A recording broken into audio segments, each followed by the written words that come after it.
of doing that. And maybe along with Alaskan trip, because we haven't been to Alaska either.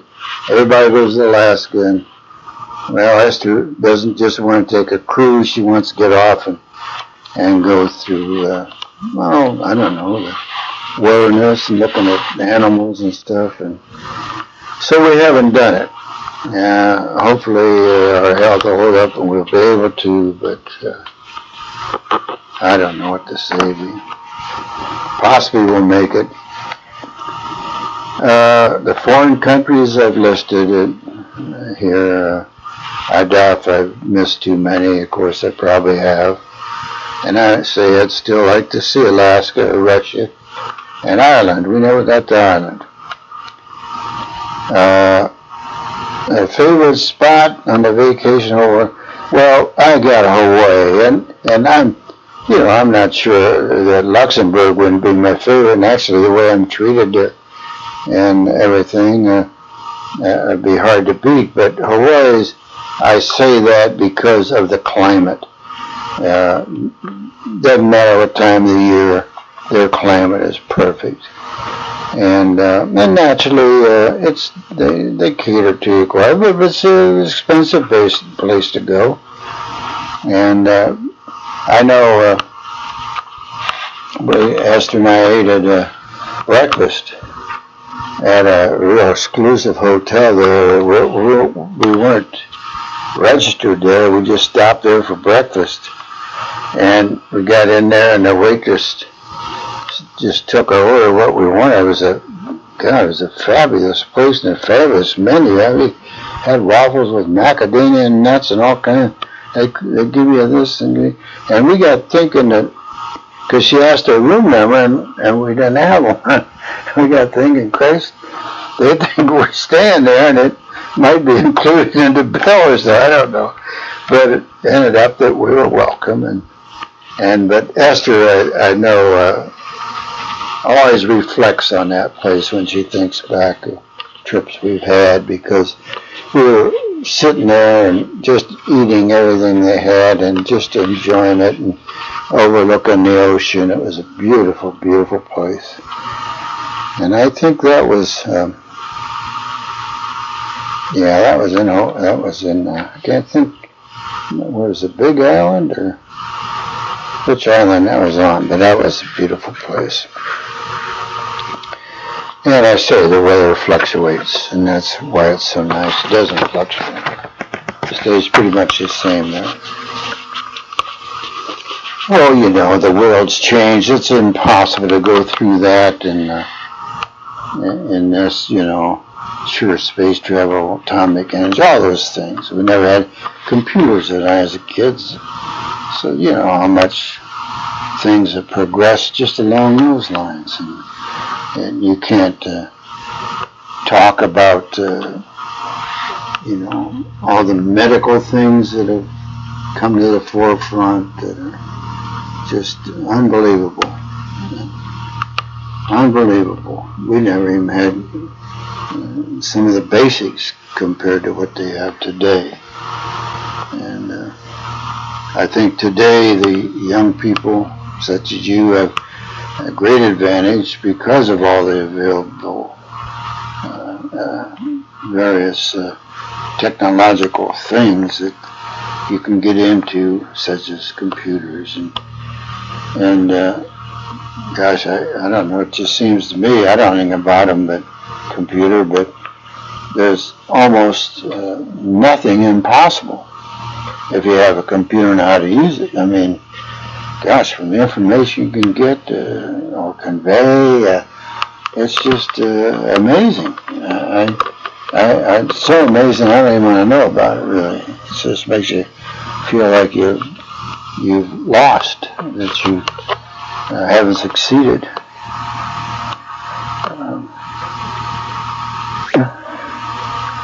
I think this shut off for a little bit there, but I see it's going again. I haven't played this back, see if it's working better after all this BS I'm getting here.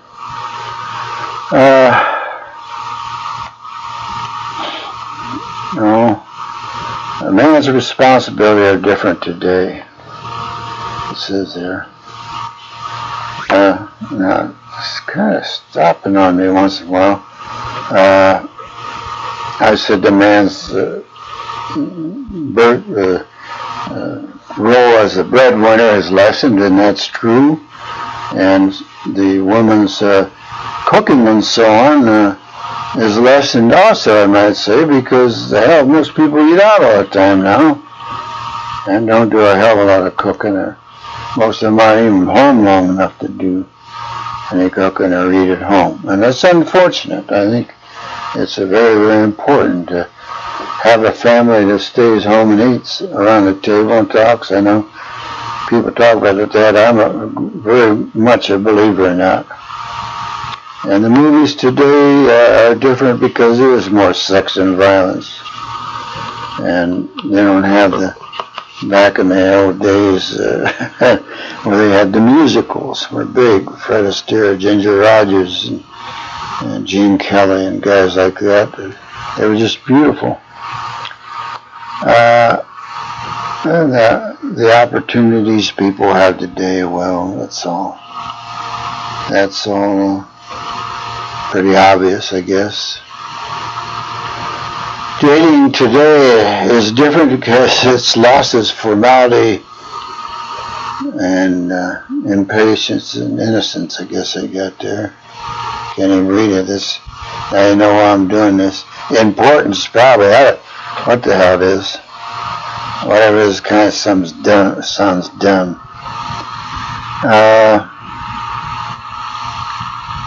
Life is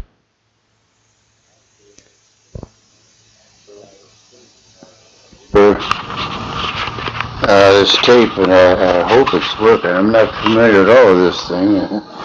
I hope I'm not taping over what I just did, but I did notice, without, again, knowing or being familiar, I think this tape started on side B and not A. I'm not even sure of that, but anyhow, I think it's probably working now, and I'm going to get this thing finished. We were on page 51, and it talking about opportunities and so on, and naturally people today have more education and they travel better, and they learn through so much from television and so many worldly things available to them that there's many more opportunities today. I mentioned I still like the old-fashioned way of dating and waiting for marriage to have sex. Things that you guys don't apparently believe in. I mentioned there how you live together without being married and having sex without being married, as you well know, considering your current circumstance. But I think that that's wrong, and I don't reason to say that, I guess, except maybe I'm just a little old-fashioned in some ways. And you're wiser, I put here, because of the computers. It's a computer and television generation, and I think it's going to make you just about a step ahead of anybody that's gone on before you.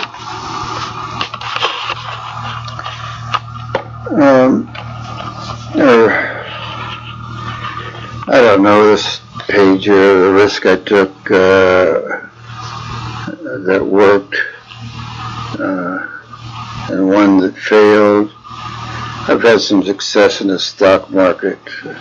One of the biggest failures was a scam. I got in on some ostrich stock.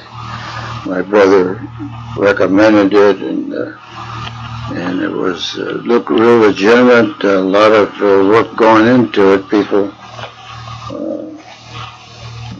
convinced us that there was such a thing. I couldn't hardly believe it when I found out it was a sham and we lost money in it. Never materialized. And of course I have there, never trust anyone. And avoid telemarketers. Boy, how true that is. I guess the best money I ever made was buying my current house. Naturally, with the inflation, the value of the house has gone considerably more. It's worth much more than it was.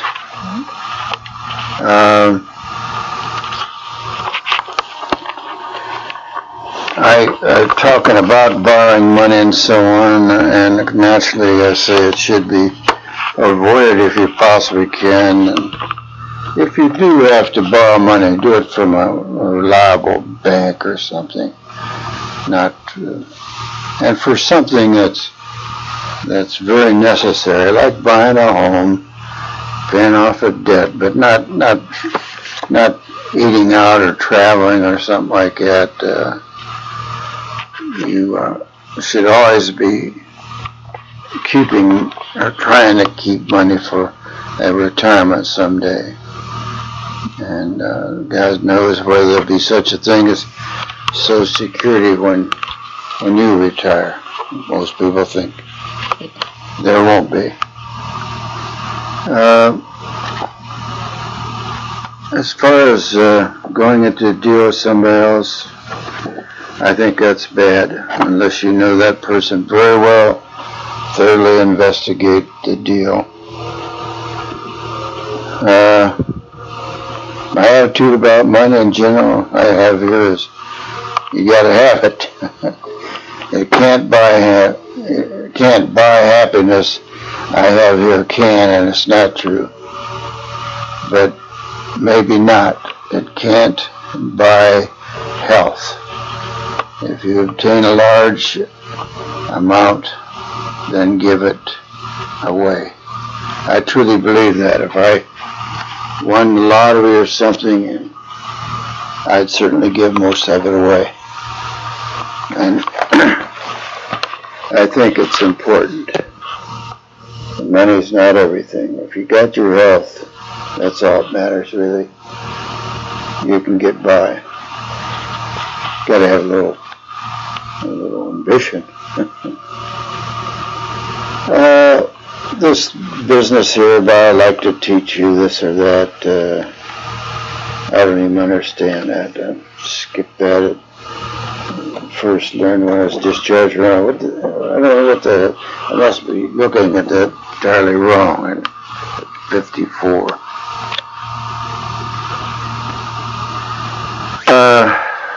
Well, here you are on 55, trying to get your philosophy on life, I guess.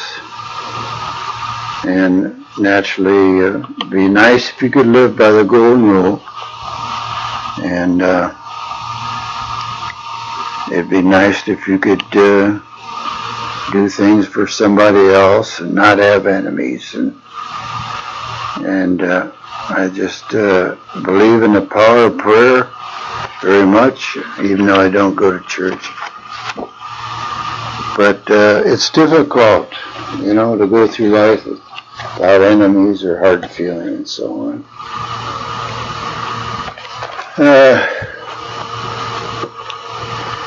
I say here, I think a couple could live together without marriage.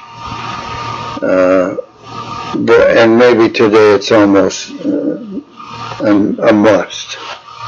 And there's some, even though I don't believe in premarital sex, there are some reasons, good reasons for living together first. And it might save a hell of a lot of divorces.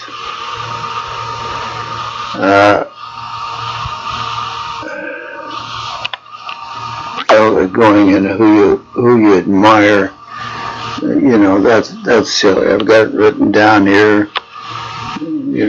Could be a lot of people, of course. Could be people I've associated with it, not somebody that's well known. And I've always found time.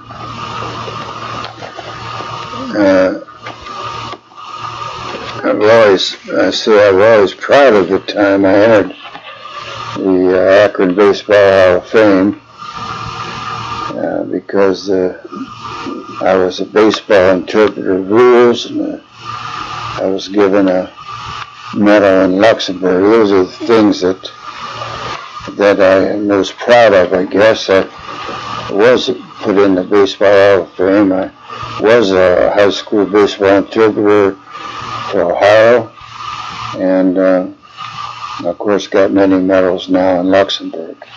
These are things that I'm real proud of, and of course being a father of my children too, and my wife is the best thing ever happened to me. I regretted I never learned to swim and type, and I could probably throw snow skiing in there too. It seems like it'd be a lot of fun, and I never learned how to do it. And I know that swimming is great exercise, and typing is a must for most jobs. Of course, today you can't get by without typing because of computers. I got my pet peeves written out there. There's no sense in going on about that.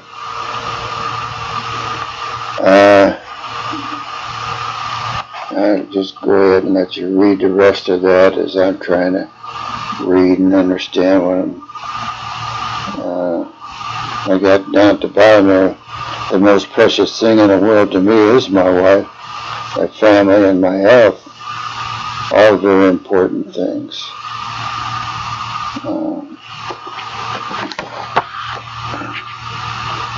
I'm going to go over on page 58 and you talk about today my favorite. And it's about a bunch of things there. I'm not going to go into any of that. It's ridiculous. You could name so many different things. The future, my hope for the future is that you have a happy marriage and a career that you wish.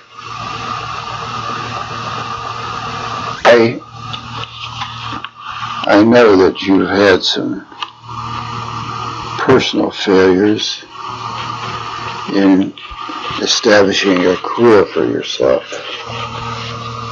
And I know that you have the ambition and certainly the brains to do damn near anything you want.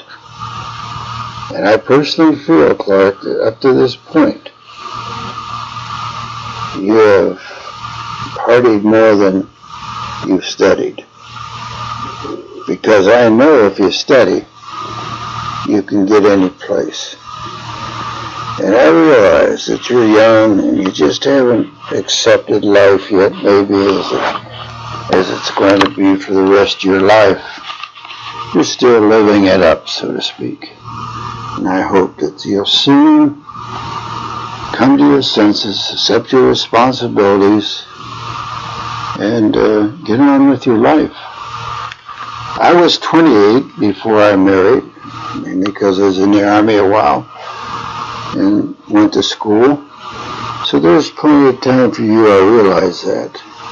And I know my son Steve, he changed curriculum in college many times. And I always used to say, when are you going to settle down and get into something, And of course, he's doing quite well today, and I know you will too. I just hope that whatever you get into, you like it. And that way, I know you'll have a good future. Here. What you tell grandchildren about me? Shit. Then I did it my way and told it like it is, and I guess that's kind of true. I have been very the kind of a guy that would tell it like it is, or tell people to their face what I thought of them, and it's not always the thing to do. I know that, but I've always been that way. When guys work for me, I always told them, if you want to know what I think of you, you don't have to worry, just ask me. Because so many times you work a place and you wonder, what does the boss really think of me, or am I doing a good job and not getting what's my problem? And I always told them, ask me, but you gotta be able to take the answer. And I'd lay it out to them exactly why they didn't get a raise or what they were doing bad or good. I used to be criticized because I'd write guys letters and say, you didn't do this, you should have done that on this particular claim. And they always used to say, you criticize, but you don't compliment. And I said, well, you're supposed to do your job. If you do your job, why should you be complimented? It's your job. So that's the kind of attitude I have, and it's a little harsh, I realize. But that's me. I'm your grandfather. That's me. On the very back, it says I forgot to mention. Most of the questions I forwarded are short answers only because of my lack of spelling and my lack of memory. My answers were trite and unsatisfactory to me. I must add that I was proud of you when you became an Eagle Scout. Likewise, when you joined the Guard, I'm sure there will be many achievements in your future. Your children and grandchildren should know that while you had a little problem with the truth, you were very compassionate and tender-hearted. They are very important qualities. It's been a pleasure knowing you. And I think that you have a little change in your future now because of impending baby and your situation. And I hope you accept it. I know you will. I know you're going to be a great parent. I don't know how your marriage is going to be, if you'll even be married. I guess maybe there's not going to be, but it's hard for me to understand. But nevertheless, Clark, I have enough faith in you that I know you can work it out. You'll take care of that kid, and you'll be a good father, and you'll get the job or whatever it takes to get by to everyone's satisfaction. And I got to say, I'm glad I'm doing this because I can't understand, I just don't know how much longer I'll live. And I do want to get this accomplished, and I have now in your case, not yet for Erica. But I do worry about that, maybe more than I should. I don't know. I just lately things occur to make me glad I'm getting this out of the way, and frankly, it's one of the reasons I am. As you know, I put it off for a long time. So I wish you the best of luck, and I'll say goodbye.